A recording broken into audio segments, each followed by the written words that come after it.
अब एक और चीज़ है एलिमेंट। अभी तो मान लो अभी क्या कर रहा हूँ, अभी मैं आपके सामने छोटे छोटे एग्जांपल ले रहा हूँ। एक ए में 3 एलिमेंट है, बी में 4 एलिमेंट है, तो आप तुरंत उसका गुणा करके मतलब बना के लिख देते हैं कि कितना आपका ए क्रॉस बी में जो एलिमेंट्स आएंगे उनकी संख्या कितनी होगी।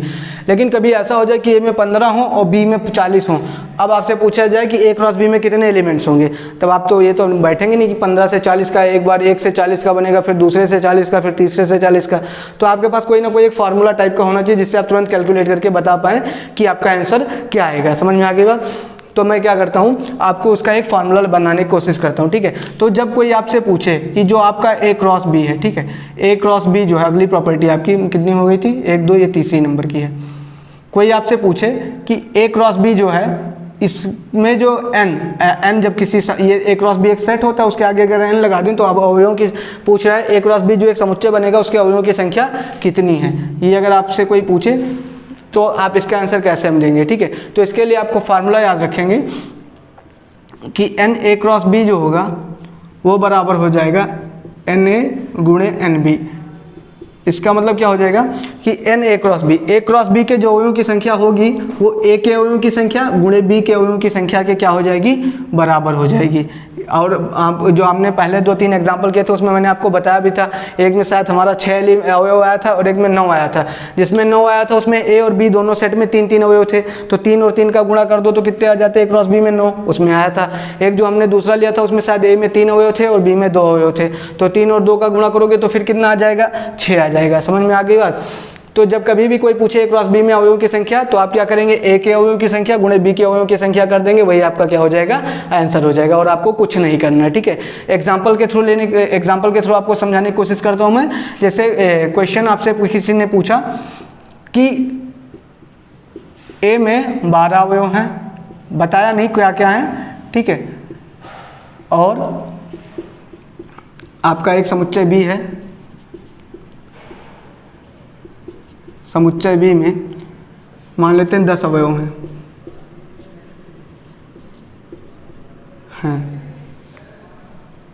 तो ए क्रॉस बी के अवयवों की संख्या ज्ञात कीजिए, के अवयवों की संख्या ज्ञात कीजिए। आपसे ये सवाल पूछ लिया गया, ठीक है।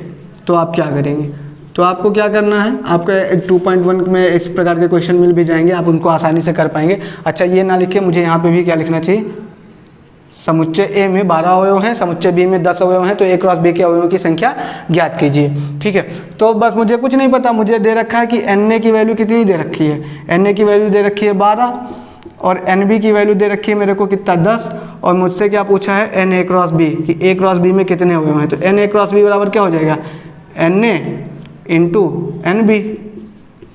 x नहीं, मेरा x n की टाइप बन जाता है, थोड़ा ध्यान दीजिएगा। तो ए क्रॉस बी बराबर हो जाएगा NA इंटू NB। n में NA की वैल्यू 12 थी, NB की वैल्यू 10 थी, तो 12 और 10 का गुणा कर दो, क्या हो गया, 120।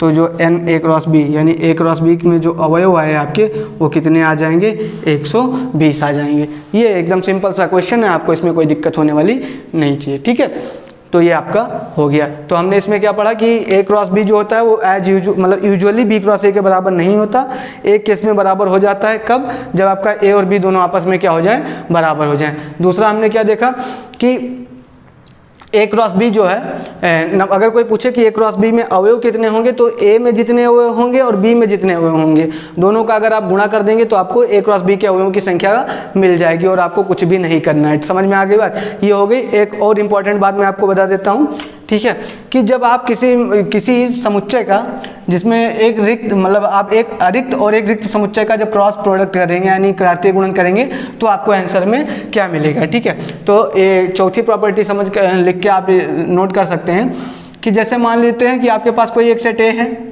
ठीक है, एक आपके पास कोई अरिक्त समुच्चय यानी इसमें कुछ भी एलिमेंट्स हो सकते हैं। मान लेते हैं मेरे पास 2 एलिमेंट हैं, ए और बी और सी, 3 ले लेते हैं। और एक पास मेरे पास समुच्चय बी है जो कि नल सेट है, जो कि क्या है, नल सेट। नल सेट मतलब क्या होता है, रिक्त समुच्चय, ठीक है। नल सेट को कभी ऐसे लिखते हैं या ऐसे फाई से लिख देते हैं, ठीक है, ये दोनों सिंबल होता है। इसका मतलब ये समुच्चय तो है लेकिन इसके अंदर कोई अवयव नहीं है, तो उसको हम नल सेट बोलते हैं, ठीक है। तो ए हमारा जिसमें 3 अवयव हैं और बी में हमारे एक भी अवयव नहीं है। और हमसे पूछ क्या रहा है, हमसे पूछ रहा है कि ए क्रॉस बी बता दो। हमसे क्या पूछ रहा है कि ए क्रॉस बी बता दो, यानी ए और बी का कार्तीय गुणन बता दो। चूंकि ए तो हमारे पास क्या है, अरिक्त समुच्चय है, और बी हमारा क्या है, रिक्त समुच्चय है। तो अब ए क्रॉस बी हमसे पूछा है, तो इसको एरो डायग्राम से हम समझने की कोशिश करते हैं। सबसे पहले मैं ए बनाता हूँ। ए में मेरे 3 एलिमेंट है, ए बी और सी, और बी, हाँ, तो ए में अपने 3 अवयव हैं, ए बी सी, और बी, चूंकि बी में हमारे कोई अवयव ही नहीं है, रिक्त समुच्चय, यानी यहाँ पे खाली हमने बना दिया, हमारा हो गया सेट बी। और हमको निकालना है ए क्रॉस बी, हमको निकालना है ए क्रॉस बी। अब हमने क्या किया, हमारे पास तीर तो है, ए से मुझे निशाना लगाना है बी पे, ठीक है। तीर तो है लेकिन बी में निशाना नहीं है, समझ में आ गई बात। हमारे पास तीर तो चलाने को है यहाँ से, लेकिन यहाँ पे निशाना ही नहीं है, तो क्या कोई क्रमित युग्म बन पाएगा, नहीं बन पाएगा। तो ये जो हमारा ए क्रॉस बी आएगा, ये एक प्रकार का समुच्चय होता है, और इस समुच्चय में अब हम क्रमित युग्म बनाकर भर ही नहीं पाएंगे, समझ में आ गई बात। इसमें अंदर कोई अवयव आएगा ही नहीं, तो ए क्रॉस बी भी हमारा क्या बन जाएगा, नल सेट बन जाएगा, यानी रिक्त समुच्चय बन जाएगा। इसी को इससे ऐसे लिख देते हैं, या ए क्रॉस बी बराबर क्या बोल देते हैं, फाई। समझ में आ गई बात। तो ये चीज़ जो है ये आप नोट कर लें। समझ में आई बात कि अगर एक रिक्त समुच्चय है और एक अरिक्त समुच्चय है, उनका जब आप कार्तीय गुणन करेंगे तो जो आंसर आएगा वो भी रिक्त समुच्चय आएगा, उसमें भी कोई आपका अवयव नहीं आ पाएगा। तो ये इतने प्रॉपर्टीज थे। इसके बाद आप 2.1 एक्सरसाइज जो आपको एनसीईआरटी में दी हुई है, देखिए इसमें मैं अभी कोई ज़्यादा हायर लेवल के क्वेश्चन, जैसे मैंने मेरे उसमें लिखा हुआ है चैनल के बायो में कि मैं जेईई मेंस के भी क्वेश्चन आपको करवाऊंगा, उसके लिए भी प्रिपरेशन करवाऊंगा। लेकिन अभी इस टॉपिक से कोई ऐसा मतलब है नहीं कि जिसमें से आपको क्वेश्चन कराया जा सके। ये इतना ज़्यादा एक्सप्लेन मैं इसलिए कर रहा हूँ क्योंकि ये सब फंडामेंटल्स हैं। अगर यही आपकी मजबूत रहेंगी तो आप फिर आगे जब आप फंक्शंस में भी घुसेंगे, ठीक है, फिर वहाँ पे ये जब तक ये जानेंगे ए बी सी, पहला सेट क्या होता है, दूसरा सेट क्या होता है, आगे जब मैं रिलेशन पढ़ाऊंगा तो मैं इसी में आपको बता दूंगा, इसे डोमेन कहते हैं, इसे को डोमेन कहते हैं, रेंज कहते हैं, ठीक है। तो वो सब जब अगर आपको ये पता नहीं रहेगा तो वो सब समझ में नहीं आएगा। तो कभी ऐसा नहीं कि ये इंपॉर्टेंट टॉपिक नहीं है, ठीक है, हर एक चीज़ इंपॉर्टेंट होती है। अगर आपको अच्छे से पढ़ाई करनी है तो जो सबसे छोटी चीज़ होती है वो सबसे ज़्यादा इंपॉर्टेंट होती है, क्योंकि अगर आपको मजबूत घर बनाना है तो आप ऐसा ये नहीं, जब तक आपकी नींव जो होती है, समझ रहे, बुनियाद जिसको बोलते हैं, अगर वो मजबूत नहीं है तो आपकी जो मंजिल है वो मजबूत नहीं हो पाएगी, ऊपर का घर मजबूत नहीं हो पाएगा। तो आपको क्या करना है, ये आप ये नहीं समझना कि मैंने आप लगभग आधा घंटा का मेरा वीडियो हो जाएगा इस टॉपिक के ऊपर, तो ये नहीं कि मैंने इस पर टाइम वेस्ट किया है। इसका मतलब मैंने इसको इसलिए बताया क्योंकि ये मुझे पता है, ठीक है। आप तो अभी 10वीं पास करके 11वीं में आए हैं, आपको नहीं पता, मुझे पता है इसकी आगे हेल्प क्या क्या आने वाली है, ठीक है। तो ये आपका जरूरी है जानना, क्योंकि इसी एरो डायग्राम से मैं आपको फंक्शन समझाऊंगा, ठीक है। तो वहाँ पे एक डेफिनेशन आएगी, वो आपको अगर ये एरो डायग्राम में आप कंफर्टेबल नहीं रहेंगे तो वहाँ पे शायद आपको बोरिंग लग जाए, ना समझ में आए। तो ये सारी चीज़ें जरूरी है। तो अब मैं जल्दी से आपके सामने 2-4 एग्जांपल ले लेता हूँ आपकी 2.1 एक्सरसाइज का, जो कि मुझे लगता है कि यहाँ कॉन्सेप्ट बिल्डिंग टाइप के क्वेश्चन हैं जिन्हें कराने चाहिए। बाकी कुछ क्वेश्चन, कुछ क्या, मैं मोस्ट ऑफ द क्वेश्चन अगर आपको आते होंगे तो मैंने जितने आपको ये पढ़ाए हैं, थ्योरी जो आपको डिस्कशन किया जिस आपके सामने, इसका यूज़ करते आप सारे क्वेश्चन 2.1 के सॉल्व कर सकते हैं, ठीक है। लेकिन फिर भी मैं आपके सामने कुछ इंपॉर्टेंट क्वेश्चंस जो अपनी साइड से लेने की कोशिश कर रहा हूं, जो मुझे कॉन्सेप्ट बिल्डिंग लग रहे हैं, जिसमें मैं आपको नए कॉन्सेप्ट, मतलब नए क्या, आप थोड़ा उसमें अपना जो माइंडसेट है थोड़ा खोल सकते हैं, ज़्यादा सोच सकते हैं क्वेश्चंस के बारे में। ऐसे 2-4 क्वेश्चंस लेने की कोशिश कर रहा हूँ, ठीक है। तो अब मिलते हैं क्वेश्चंस के साथ। तो आपके सामने मैं एक्सरसाइज 2.1 का पहला क्वेश्चन लेता हूं, ठीक है। तो पहला क्वेश्चन में क्या लिखा हुआ है, ये x/3 + 1, y - 2/3 = 5/3, 1/3, तो x और y के मान ज्ञात कीजिए। बहुत सिंपल सा क्वेश्चन है, ये लेने की जरूरत थी नहीं, लेकिन मैं फिर भी बता देता हूँ, ठीक है। तो इसमें आपको क्या बताना मुझे कि ये देखो, 2 क्रमित युग्म आपस में बराबर दिए गए हैं, 2 क्रमित युग्म आपस में बराबर दिए गए हैं, और आपको पता है कि 2 क्रमित युग्म आपस में तभी बराबर होंगे, 2 क्रमित युग्म आपस में तभी बराबर होंगे जब उनके प्रथम घटक और द्वितीय घटक ये भी आपस में क्या हो जाए, बराबर हो जाएं। 2 क्रमित युग्म आपस में तभी बराबर होंगे जब उनके प्रथम और द्वितीय घटक जो हैं वो आपस में एक दूसरे के क्या हो जाएं, बराबर, एक दूसरे के नहीं, रिस्पेक्टिवली, इसका प्रथम घटक इसके प्रथम घटक के बराबर हो जाए, इसका प्रथम घटक इसका द्वितीय घटक इसके द्वितीय घटक के बराबर हो जाए, ठीक है। तो मैं इसको लेने की कोशिश करता हूँ, सॉल्व करने की कोशिश करता हूँ। तो चूंकि ये दोनों बराबर हैं तो इसका मतलब इसका जो प्रथम घटक है x/3 + 1, ये इसके द्वितीय प्रथम घटक यानी 5/3 के क्या होगा, बराबर। ये मेरा 5 है, चोंच बन जाता है, इसको ध्यान से रखिएगा, ठीक है। अब इसको मैं सॉल्व करने की कोशिश करता हूँ, यहाँ मैं एलसीएम लूँगा तो ये हो जाएगा x प्लस 3 एक नंग 3 और अपॉन में 3 बराबर हो जाएगा 5/3। 3 से 3 मैंने पहले ही काट दिया, इधर प्लस 3 है, यानी एक बार मैं इसको फिर से लिख लेता हूँ, x प्लस 3 बराबर 5, इधर प्लस 3 है उधर जाके -3 हो जाएगा, तो ये हो जाएगा 5x = 5 - 3, यानी x की वैल्यू यहाँ से निकल के आ गई आपकी 2। ठीक है, अच्छा दूसरा, अब इसका रिस्पेक्टिवली दूसरा घटक भी आपस में क्या होगा बराबर, तो y - 2/3 = हो जाएगा 1/3। यहाँ मैं एलसीएम लेने की कोशिश करता हूँ, एलसीएम लेने की कोई ज़रूरत नहीं है, इधर -2/3 इसको उधर ले जाते हैं तो ये +2/3 हो जाएगा, तो 1/3 पहले से लिखा हुआ था और 2/3 आ गया। तो हमने क्या किया, देखो एलसीएम सेम है तो नीचे 3 हो जाएगा, ऊपर 2 और 1 जुड़ के 3 हो जाएगा, 3 से 3 काट दिया तो 1 बन गया, तो यहाँ से y की वैल्यू हमारी आ गई 1। तो ये रहा आपका पहला क्वेश्चन। इसके बाद जो एक्सरसाइज 2.1 का आपका दूसरा क्वेश्चन उसमें बोल रहा है कि आपके पास समुच्चय ए है जिसमें 3 अवयव हैं और एक समुच्चय बी है जिसमें 3 अवयव हैं 3, 4, 5। तो आपसे पूछा है ए क्रॉस बी जो है ए क्रॉस बी में अवयवों की संख्या ज्ञात कीजिए। ठीक है, तो उसमें क्या आपसे पूछा है कि ए क्रॉस बी में अवयवों की क्या ज्ञात कीजिए, संख्या। तो अभी मैंने बताया था कि ए में उसने बोला 3 अवयव, तो n × a बराबर 3 दे रखा है, और b में उसने गिन के रखा है 3, 4, 5, उसमें भी 3 अवयव हैं। तो जब आप a क्रॉस b में अवयव निकालेंगे 3 और 3 का गुणा कर देंगे, कितना आंसर आ जाएगा 9। तो ये एकदम इजी सवाल है, ये आप कर लेंगे। ठीक है, क्वेश्चन नंबर 3 में आपको कुछ तो दो सेट दे रखे हैं g और h, और आपसे पूछा g क्रॉस h ज्ञात कीजिए, h क्रॉस g ज्ञात कीजिए। मुझे आशा है कि ये क्वेश्चन मुझे बताने की ज़रूरत नहीं है, क्योंकि मैंने जो आपको वो लिया है, जो थ्योरी पार्ट बताया उसमें ऐसे क्वेश्चन मैंने डिस्कस ऑलरेडी कर रखे हैं, आप वहाँ से देख सकते हैं। ठीक है, आगे बढ़ते हैं। आगे आपको क्वेश्चन नंबर 4 पे आते हैं। 4 में हमको सत्य और असत्य बताना है कि दिए गए कथन सत्य हैं या असत्य, जिसमें 3 कथन दिए हुए हैं। तो कथन पहला और कथन दूसरा ये बहुत ईजी है, आप आसानी से कर लेंगे। तीसरा थोड़ा सा उसमें इंटरसेक्शन का एक पोर्शन आ गया है, तो मैं उसको डिस्कस करके आपको बता देता हूँ कि जो उसने पूछा वो सही है या गलत है। ठीक है, तो देखते हैं उस क्वेश्चन को।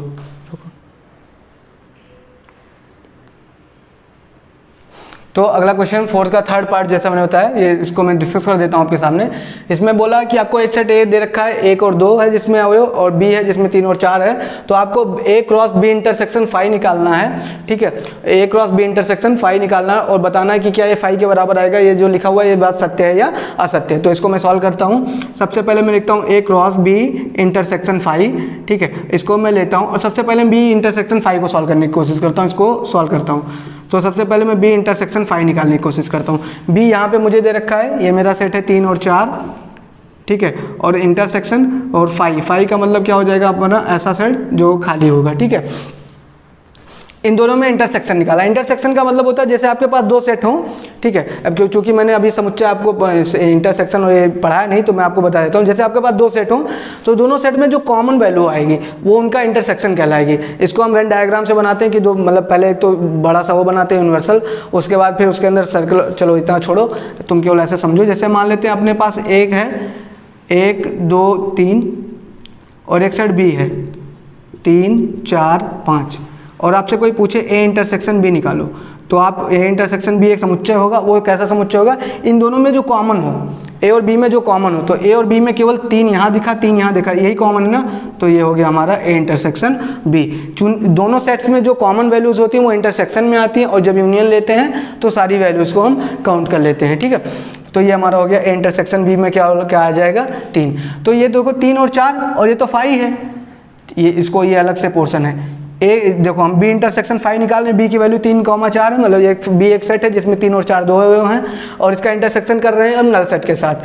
ठीक है, तो जब देखो 3, 4 यहाँ पे कोई अवयव ही नहीं, तो जब इन दोनों में कॉमन ढूंढने जाओगे तो क्या कुछ कॉमन मिलेगा, ना मिलेगा। सॉरी क्या बता रहा हूँ, 3 और 4, और इन दोनों में जब आप कॉमन लेंगे तो कुछ कॉमन मिलेगा, जी नहीं, कुछ भी कॉमन नहीं आएगा, चूंकि यहाँ पे कुछ है ही नहीं, और यहाँ पे 3 और 4 है, तो दोनों में कॉमन आने का कोई सवाल ही नहीं बचता। तो बी इंटरसेक्शन फाई, चूंकि इन दोनों में कोई कॉमन है ही नहीं, तो जो आएगा उसमें कोई वैल्यू नहीं आएगी। कोई वैल्यू नहीं आती तो उसको हम क्या बोल देते हैं, नल सेट। नल सेट, या इसी को हम क्या लिख देते हैं, फाई से। समझ में आ गई बात, अगले स्टेप में लिख देखता हूँ। ये बी इंटरसेक्शन फाई जो है ये किसके बराबर हो जाएगा, फाई के। समझिए बात, 3 और 4 और इसमें कॉमन जो कॉमन वैल्यू हो लिखनी थी, तो यहाँ तो कोनो वैल्यू ही नहीं है, खत्म कहानी, केवल यही इतना बचा, तो कॉमन आने का कोई चांस ही नहीं है। तो जब कुछ कॉमन नहीं आता तो वो नल सेट बन जाता है। नल सेट में कोई अवयव नहीं लगाते, केवल ब्रैकेट बना के लिख देते हैं, और इसी को हम एक और रिप्रेजेंटेशन कैसे लिखते हैं, फाई लिख देते हैं।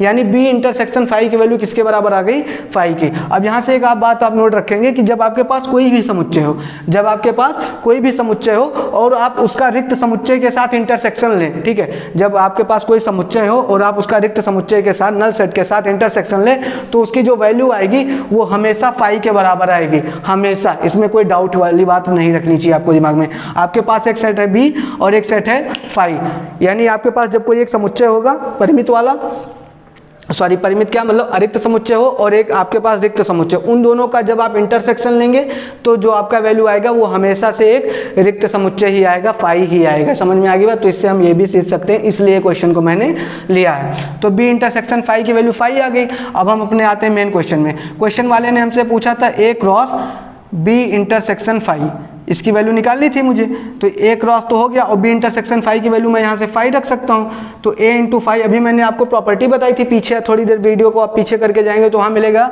कि जब A intersection A cross phi, जब आप किसी समुच्चय का फाई के साथ क्रॉस करते हैं, यानी जब आप किसी समुच्चय का किसी रिक्त समुच्चय के साथ कार्तीय गुणन करते हैं, तो वो हमेशा क्या आ जाता है, फाई के बराबर आ जाता है।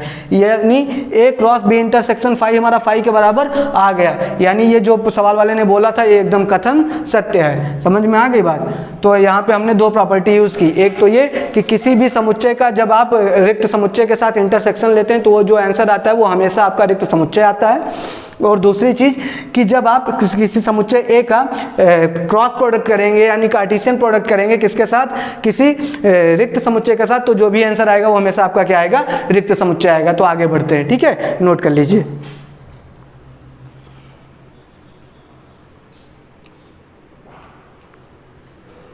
तो अब अगले इसके आगे के जो 5वां 6वां 7वां क्वेश्चन है, मैं आशा करता हूँ कि आप कर लेंगे, ठीक है। अब उसमें एक क्वेश्चन मुझे 8वां लगा जहाँ पे मैं आपको कुछ और बता सकता हूँ, तो मैं 8वां क्वेश्चन आपको बता रहा हूँ। बाकी क्वेश्चन आप करिएगा पूरी एक्सरसाइज की, जो भी क्वेश्चन ना हो आप कमेंट बॉक्स में मुझसे पूछ सकते हैं, उस पर जो भी क्वेश्चन आपके नहीं होंगे उस पर मैं एक अलग से वीडियो बना के आपके लिए दे दूँगा, ठीक है। तो आइए क्वेश्चन नंबर 8 को देखते हैं। तो लिखना है, मान लीजिए कि ए बराबर 1 2, मतलब आपके पास एक सेट ए है जिसमें 2 अवयव हैं, 1 और 2, और एक सेट बी है जिसमें 2 अवयव हैं, 3 और 4। तो हमसे पूछा ए क्रॉस बी लिखिए और ए क्रॉस बी के कितने उप समुच्चय होंगे उनकी सूची बनाइए, ठीक है। तो यहाँ तक तो ठीक है, मान लीजिए इतना और ए क्रॉस बी के कितने, ए क्रॉस बी लिखिए तक तो ठीक है। यहाँ से आपको शायद अजीब लग सकता है, ए क्रॉस बी के कितने उप समुच्चय होंगे उनकी सूची बनाइए, ठीक है। तो मैं एक काम करता हूँ, सबसे पहले आपको उप समुच्चय समझा देता हूँ, क्योंकि मैंने समुच्चय चैप्टर पढ़ाया नहीं, तो मैं आपको उप समुच्चय समझा देता हूँ ये होता क्या है, फिर उसके बाद फिर आगे बढ़ता हूँ, ठीक है। तो सबसे पहले मैं क्वेश्चन को ना लेके सबसे पहले उप समुच्चय समझाने की कोशिश करता हूँ। मान लेता हूँ मेरे पास एक सेट ए है, मान लेता हूँ मेरे पास एक सेट ए है जिसमें कुछ अवयव ले लेता हूँ मैं ए बी सी, ठीक है। मैंने एग्जाम्पल ले लिया, मेरे पास एक सेट ए है, बी है, सी है, ठीक है। अब इसके जो उप समुच्चय, अगर कोई पूछे ये समुच्चय और इसके उप समुच्चय क्या क्या होंगे, कितने होंगे, तो वो आपको क्या करना है, देखो होता क्या है कि ए बी सी आपके पास 3 अवयव हैं। अब जो उप समुच्चय होता है, किसी समुच्चय के अवयवों का इस्तेमाल करते हुए, किसी समुच्चय के अवयवों का उपयोग करते हुए आप नए कितने समुच्चय बना सकते हैं, ठीक है। तो उप समुच्चय को हम डिस्कस कर रहे थे। तो हमारे पास मान लेते हैं एक समुच्चय ए बी सी, एक समुच्चय ए है जिसके 3 अवयव हैं ए बी सी, तो इसके कितने उप समुच्चय बनाए जा सकते हैं। तो उप समुच्चय सबसे पहले बेसिकली आपको जानना क्या होता है कि उप समुच्चय वह समुच्चय होते हैं, उप समुच्चय वह समुच्चय होते हैं जो किसी समुच्चय के अवयवों का उपयोग करके बनाए जाते हैं, ठीक है। जैसे ए बी सी है, एक समुच्चय ए है और जिसमें 3 एलिमेंट है ए बी सी, तो इसके जो नए उप समुच्चय बनाने हैं आपको, तो नए उप समुच्चय आप क्या बना सकते हैं, एक बार तीनों एलिमेंट ले लें, ए बी सी, इसका एक समुच्चय। एक बार क्या करें, आप इन दोनों में से कोई 2 चुरा लें, ठीक है। तो मैंने ए और बी चुरा लिया, उसका एक समुच्चय, ठीक है। एक बार क्या करें, आप बी और सी चुरा लें, मैंने बी और सी चुरा लिया। एक बार आप क्या करें, सी और ए चुरा लें, ठीक है। एक बार आपने क्या किया, सी और ए चुरा लिया। अच्छा, अब ये तो मैंने एक बार तीनों ले लिया, ले सकते हैं आप, जो आपका उप समुच्चय हो समुच्चय के बराबर हो सकता है, कोई दिक्कत वाली बात नहीं है। एक बार आपने तीनों एलिमेंट चुरा लिया, एक बार आपने इसमें से दो इस्तेमाल करके एक उप समुच्चय बना दिया, एक बार इसमें से बी और सी इस्तेमाल करके एक समुच्चय बना दिया, एक बार आपने सी और ए इस्तेमाल करके एक समुच्चय बना दिया।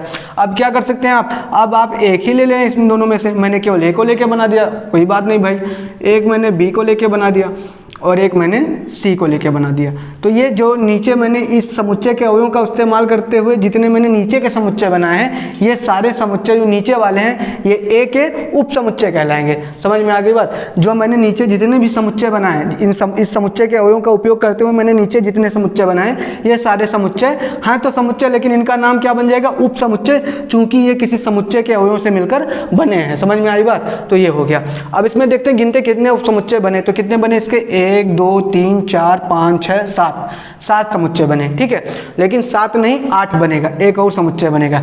तो आप जब भी समुच्चय बनाने चलें, किसी समुच्चय से उप समुच्चय बनाने चलें, तो सबसे पहले आप एक ऐसे डब्बा बना के छोड़ दिया करें। इसको बोलते हैं नल सेट, इसको इंग्लिश में बोलते हैं नल सेट और हिंदी में बोलते हैं रिक्त समुच्चय।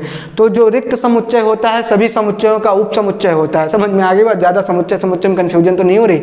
जो रिक्त समुच्चय होता है वो सभी समुच्चयों का उप समुच्चय होता है। Null set is the subset of every set, English में बोलते हैं, हिंदी में क्या बोल सकते हैं कि जो रिक्त समुच्चय होता है वो सभी समुच्चयों का उप समुच्चय होता है। तो अब इसके कितने हो गए, 8।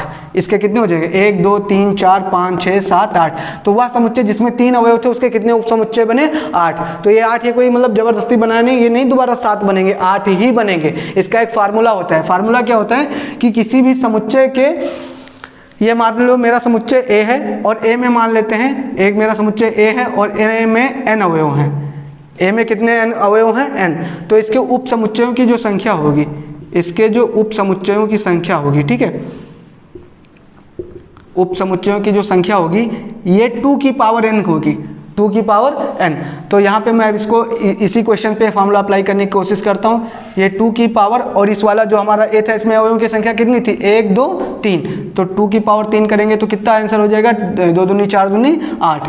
8 आंसर आया कि नहीं आया। तो उप समुच्चयों की संख्या कितनी आनी चाहिए, 8। और हमने बना के भी देख लिया था हमारे उप समुच्चय कितने आ गए, 8। समझ में आ गई बात। तो ये आपने ये चूंकि मैंने समुच्चय चैप्टर पढ़ाया नहीं था इसलिए मैंने उप समुच्चय के बारे में इतनी आपको इन्फॉर्मेशन दे दी जिससे आप ये वाला क्वेश्चन अब आप आसानी से कर सकते हैं। ठीक है, तो अब मैं इस वाले क्वेश्चन जो हमारा मेन क्वेश्चन है इस पे आता हूँ, ये आप नोट कर लेना। ठीक है, हाँ, तो हमको वाले मान लीजिए कि ए है अपना कोई सेट जिसमें 2 अवयव हैं 1 और 2, और एक सेट बी है जिसमें 2 अवयव हैं 3 और 4। तो ए क्रॉस बी लिखिए। ठीक है, तो कुछ नहीं, अपन मैपिंग डायग्राम से इस क्वेश्चन को निपटा लेते हैं। सबसे पहले मैं ए बनाता हूँ, ए में 2 अवयव हैं मेरे 1 और 2, और इधर मैं बी बनाता हूँ, इसमें मेरे 2 अवयव हैं 3 और 4। अब मुझे ए क्रॉस बी लिखना है, कोई दिक्कत नहीं भैया, मैं लिख लूँगा। ए क्रॉस बी जब मैं लिखने चलूँगा तो मैं क्या करूँगा, तीर चलाऊँगा। 1 से मैं तीर कहाँ मार सकता हूँ, 3 को उड़ा सकता हूँ और 4 को। तो 1 से जो मेरे क्रमिक युग्म बन सकते हैं, 1 और 3 का बन सकता है, 1 और 4 का बन सकता है। उसके बाद 1 का तो काम खत्म, अब 2 से निशाना लगाऊंगा, 2 से मैं 3 को उड़ा सकता हूं और 2 से मैं 4 को उड़ा सकता हूं। तो मेरा 2 और 3 का एक क्रमिक युग्म बन गया, 2 और 4 का एक क्रमिक युग्म बन गया। अब चूंकि ए क्रॉस बी एक समुच्चय होता है तो हमने इसको ब्रैकेट में बंद कर दिया, तो ये हमारा आ गया ए क्रॉस बी। समझ में आ गई बात, ये हमारा ए क्रॉस बी आ गया। अच्छा, इसमें अवयव कितने आए, तो ए क्रॉस बी में जो n इंटू ए क्रॉस बी, यानी ए क्रॉस बी के अवयवों की संख्या कितनी है, 8 मत बोल देना, इसको अलग अलग मत गिनना। डब्बे कॉमा से जो समुच्चय के अंदर कॉमा के बाद जो लिखा होता है उसको एक ही गिनते हैं। तो ये पूरा 1 2 3 4। तो n of A cross B में कितने अवयव आ गए हमारे, 4 अवयव। तो ये हमारा पहला पार्ट सॉल्व हो गया। पूछ रहा था ए क्रॉस बी लिखिए। अब दूसरे उसमें पूछ रहा है कि ए क्रॉस बी के कितने उप समुच्चय होंगे, उनकी सूची बनाइए। ए क्रॉस बी कितने उप समुच्चय होंगे, उनकी सूची बनाइए। तो कितने उप समुच्चय होंगे, तो अगर सबसे पहले तो कितने सॉल्व कर लेते हैं। तो उप समुच्चयों की जो संख्या होती है, किसी समुच्चय के उप समुच्चयों की जो संख्या होती है, संख्या जो होती है वो होती है 2 की पावर n, वो होती है 2 की पावर n। तो ये हो गया हमारा 2 और उसकी पावर n।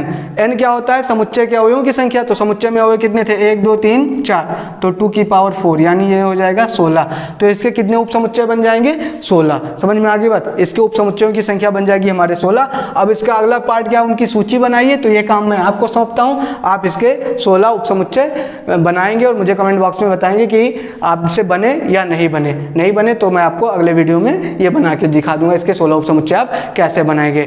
और अगर आपको मेरा जो एफर्ट है अगर आपको अच्छा लगे तो आप लाइक भी कर सकते हैं, ज़्यादा से ज़्यादा इसको शेयर भी कर सकते हैं और सब्सक्राइब भी कर सकते हैं मेरे चैनल को, ठीक है। तो फिर मिलते हैं अगली वीडियो में, जिसमें मैं आपको रिलेशन और फंक्शंस के बारे में, वहाँ से मेरा रिलेशन और फंक्शन स्टार्ट हो जाएगा। Thank you.